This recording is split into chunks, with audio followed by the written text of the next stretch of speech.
আজি নিমাতী ঘাটৰ এই দৃশ্য দেখি সকলো হতবাক হৈছে। কিন্তু এই ঘটনাটোৰ বাবে দোষী কোন? এয়া চাওক, এয়া টুইটাৰৰ এটা পোষ্ট যি মোৰ এজন বন্ধুৱে দিছিলে। তাৰিখটো ভালকৈ মন কৰক, মাৰ্চ 15, 2019। উত্তৰ গুৱাহাটীৰ পৰা ফেঞ্চি বজাৰৰ ওচৰত থকা ফেৰীঘাটলৈ চলাচল কৰা ফেৰী এখনৰ অৱস্থা এয়া। জাহাজখনত ক্ষমতাতকৈ অত্যাধিক যান বাহন, মানুহ আৰু বস্তু বাহানি কঢ়িয়াই লৈ যোৱা হৈছে। আচলমতে নিয়মটো হৈছে যে যিমানজন মানুহ ফেৰীত উঠিব সিমানেই পৰ্যাপ্ত পৰিমাণত লাইফ জেকেটো জাহাজখনত উপলব্ধ থাকিব লাগিব। কিন্তু নিয়মটো আমাৰ ইয়াত ভেকো ভাওনা। যেতিয়া ফেৰীৰ ড্ৰাইভাৰজনক সুধিছিলোঁ যে লাইফ জেকেট কিয় নাই বেছি আৰু মানুহক হাতে হাতে কিয় নিদিয়ে আপোনালোকে লাইফ জেকেট, তেতিয়া ড্ৰাইভাৰজনে আৰু তেওঁৰ লগত থকা কেইজনমান যাত্ৰীয়ে আমাক হাঁহে, তাকো ঠাট্টাৰ সুৰত।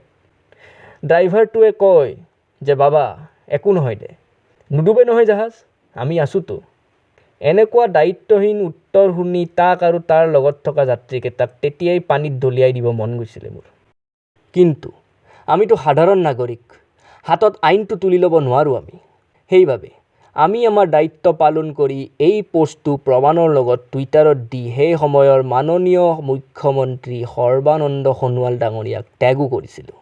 কিন্তু কোনো কাণসাৰ নিদিলে সেই সময়ত।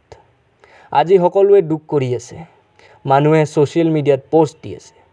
মিডিয়াই এতিয়া চৰকাৰক প্ৰশ্ন কৰিব।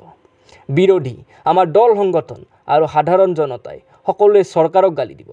চৰকাৰে একশ্যন লোৱাৰ নামত দুজনমান অফিচাৰক ছাছপেণ্ড কৰিব আৰু দুদিন পাছত সকলো শান্ত হৈ যাব।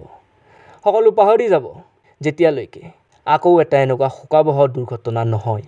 যদি 2019 মাৰ্চ মাহতে চৰকাৰ, ছ'চিয়েল মিডিয়াত থকা মানুহবোৰে, মিডিয়া, বিৰোধী, দল সংগঠন সকলোৱে যদি নিজৰ দায়িত্ব পালন কৰিলেহেঁতেন আৰু সকলোৱে যদি তেতিয়াই তৎপৰ হ'লহেঁতেন, তেতিয়াহ'লে আজি নিমাতী ঘাটৰ এই শোকাবহ দুৰ্ঘটনা সংঘটিত নহ'লহেঁতেন।